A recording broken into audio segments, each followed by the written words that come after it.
On the 31st of May 2014, 12-year-olds Anissa E. Wire and Morgan E. Geyser lured their friend Peyton Leitner into the woods and stabbed her 19 times during a game of hide and seek before leaving her for dead.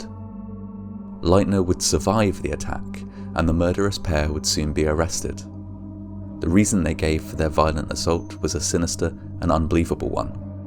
They did it for Slender Man.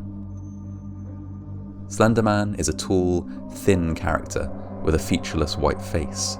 He is usually shown wearing a black suit and sometimes with tentacles or long disjointed arms growing from his back.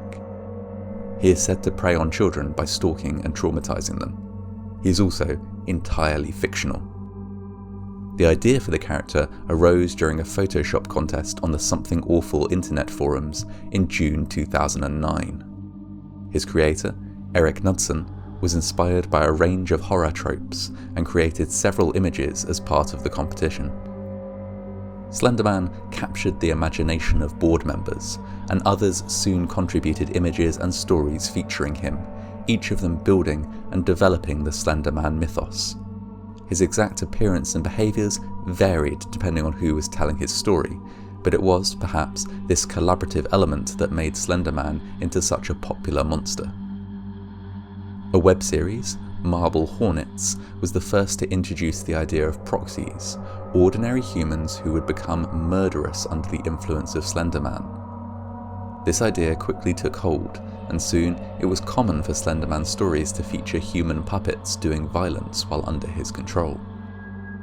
Wire and Geyser discovered Slender Man on the Creepypasta horror story website months before their attempted killing, and were utterly convinced that he was real. They decided to become proxies of him, something that would both prove his existence to the wider world and keep their own families safe from his influence. To do this, as they understood it, they would have to kill another human being, after which they would be taken by Slender Man to live forever in his mansion in the woods. Their original plan was to kill their friend Leitner during a sleepover.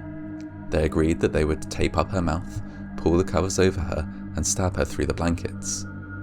This sleepover took place on the 30th of May 2014, but for reasons unknown, the pair put off the killing.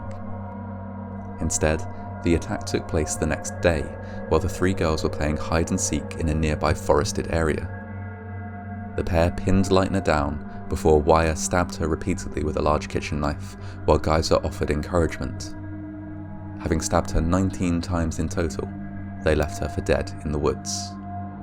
Despite horrific injuries, including one stab wound that came within millimeters of her heart, Leitner remained conscious and crawled to a nearby road, where she was discovered bleeding and barely alive by a passing cyclist. The two would-be killers were found nearby, the knife they had used to stab their friend in a backpack they were carrying. They were arrested, and after a long and complicated trial, were found not guilty by reason of mental disease or defect. They were each given sentences including at least 3 years of confinement in a mental institution, followed by up to 40 years of supervision. Their victim, Peyton Leitner, made a full recovery, although her body will bear scars from the attack for the rest of her life. Despite the attack, Slender Man continues to be popularized online, in film and in other media.